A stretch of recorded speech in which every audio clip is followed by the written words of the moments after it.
Alright guys, it's me, Nintendo LPRZ Dude, and I'm here with the top 10 games that I have played throughout my life, So let's get started. Number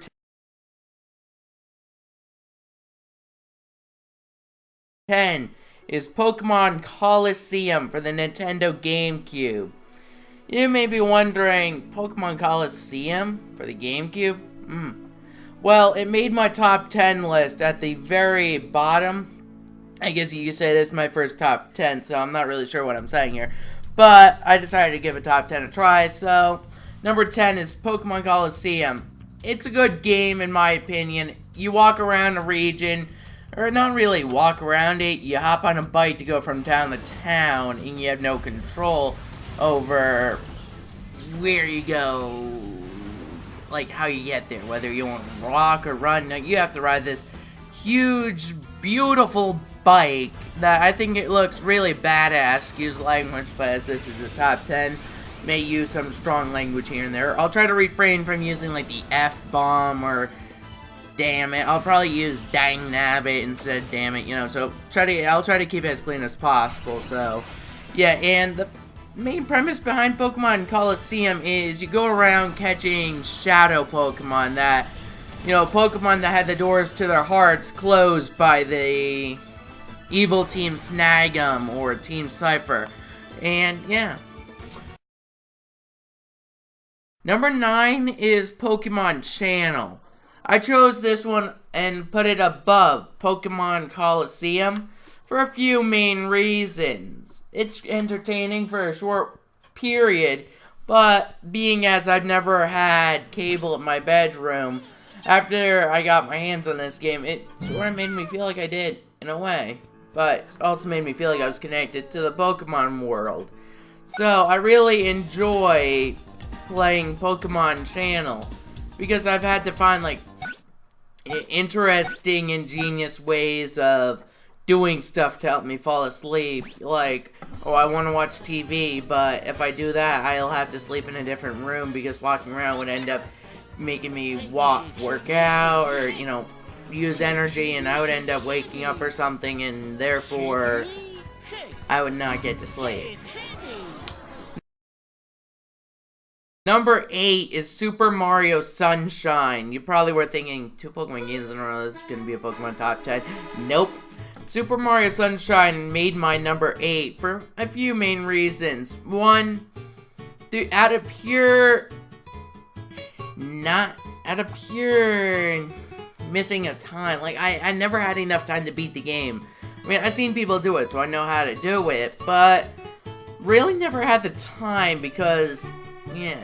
And the fact being that to me, it's always been not as slippery as Kid Icarus Uprising, control-wise, but being as I am not really good at aiming while moving around in that game, it's not really that easy. So, to me, I'd never beat it because of lack of skill and lack of time. Because I've always had to worry about school, and even during the summer in the past, I would have to worry about going out on a vacation with my parents. So, yeah, lack of time. For the main reason, if I didn't have to worry about school that much, I probably would have beaten the game. So, a little fun fact, I'd never beat Ocarina of Time as well. Let the hate commence. Number 7 is Paper Mario for the Nintendo 64. I have beaten this game. You've seen me do if you were a fan of mine or you're watching that Let's Play, yes, I've done a Let's Play on it. The Let's Play was actually done around the first time I've beaten the game myself. I actually remember back when GameStop was selling N64 games, I picked that game up myself and played it. And I haven't regretted it since.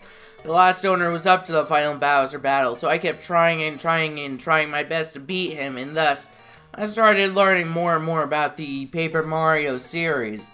I didn't know Super Mario RPG was a precursor to Paper Mario until I did some research, because I didn't hear about Super Mario RPG till after I played Paper Mario for the Nintendo 64.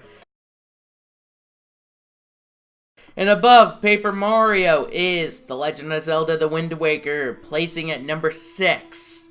I put this here at number 6, mainly because of the Triforce shard collecting. Yeah. Could have done something better. You have to go find all these shards of the Triforce, and it's just shards of one corner of the Triforce. Really? Put me on a wild goose chase to extend the storyline. Really? That's a bad move. Because it really extends the Let's Play, for one, but it also bores a lot of people to death, because they're like, oh, all I want to do is get to fight Ganon, but this stands in my way. I watched the Let's Play, I know where each of them are, but I can't get them unless I get Tingle to decipher the maps, and it's not even cheap for him to do that. Great. So, really, bad thing there. One reason why I like Wind Waker is because of the cell shading. I know some Legend of Zelda fans are not a fan of that they're a fan of like Skyward Sword or Ocarina of Time type things, or even Twilight Princess, where it's more realistic looking, it's not really cartoony. But to me, please, in the video game world where some logic is absent from the real world, I would rather have it look cartoony, you know? Keep it at a nice level. I mean, Legend of Zelda is supposed to be child-friendly. So I think if Ocarina of Time had that cell shading, I don't think that enemy in the Shadow Temple, forget the name, the one that has blood on it. Picture up now, I believe. Yeah, I don't think that thing would be that scary if you could actually see an outline on it and actually could tell, oh hey, this is like a cartoon. Because imagine watching a cartoon version of Twilight. The scariest movie you could think of. A lot less people would be scared of that. So, yeah. Nice move there. You cut the scariness of Ocarina down on its sequel. Number 5 is Super Smash Bros. Brawl for the Nintendo Wii. I could have picked Melee, but Brawl with its level customization where you could create your own stages. And its Smash Ball really offered for a more intense battle, being as every player would go and try to get the Smash Ball themselves, and if anyone had it, that person would become the prime target of almost every player. You could almost imagine people who are chatting on Skype saying, you know what, let's go pick on this guy because he has the Smash Ball, and forgetting that the entire thing is all for one and one for all. Really makes for more turning the tide type of things, and level customization, really wish you could use those online, because for coming from a person who has no friends, well, one friend, but he doesn't come to my house that often, who can't really play games with me, yeah, I'm usually stuck playing on those customized levels by myself. So, nice move, Nintendo. The level customization in Brawl for me is thrown right out the window if I play online, which I do almost every time I play. So yeah, little fact here. Before I got Pokemon Channel, when I was very little, before I got the Wii, before the Wii was released, I used to watch computer players fight each other in Brawl, Melee, any Super Smash Bros. Game, even after the Wii was released. But still, I used to watch it more or less on Melee. That'd be my type of TV. I would set it to random and just watch computer players fight each other. Hell, I'd even team Link with Ganondorf and Mario with Bowser and watch them fight. Link and Ganondorf on green team, Mario and Bowser on red. It was always that nice thing for me that brings a sentimental feeling back to me.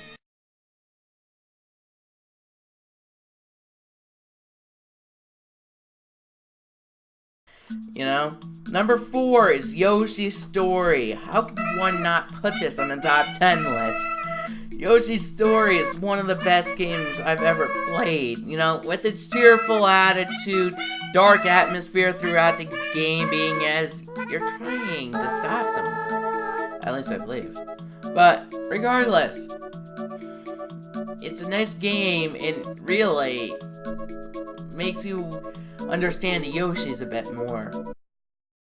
Number 3, Pikmin 2. I only had this one for the Nintendo Wii, which was released here in the States a year ago, or maybe earlier, I forget.